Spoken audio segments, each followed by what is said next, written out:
প্রথমে তোমরা ভিডিওটা দেখো। ভাঙল তৃণমূল পরিচালিত কাঁথি পুরসভার বোর্ড, একসঙ্গে 14 জন তৃণমূল কাউন্সিলরের পদত্যাগ করায় ভাঙল তৃণমূল পরিচালিত পুরো বোর্ড। পুরসভার প্রশাসকের দায়িত্ব নিলেন মহকুমা শাসক এসডিও ধুমাল প্রতীক অশোকের নেতৃত্বে চলবে পুরসভা। কারণ ইতিমধ্যেই পুরো বোর্ড ভেঙে গিয়েছে, কারণ একসঙ্গে 14 জন তৃণমূল কাউন্সিলর পদত্যাগ করেছেন।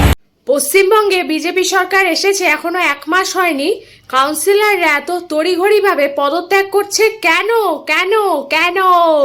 এরা কি বুঝতে পারছে যে এদের চুরির পরিমাণ এতই বেশি যে এদের জেলে যেতে হতে পারে? ভয় পেল নাকি? পদত্যাগ করলেও জেলে বাবা তোমাকে যেতেই হবে, কাউকে ছাড় দেয়া হবে না। এ তো দেখছি মিউনিসিপ্যালিটি ভোট হওয়ার আগেই হেরে বসে আছে। এত তাড়াতাড়ি পরিবর্তন হবে আমরা কেউ কল্পনাই করতে পারিনি। তাহলে যে সবাই স্লোগান দিত তৃণমূল মানেই চোর, চোর মানেই তৃণমূল, এটা কি সত্যি?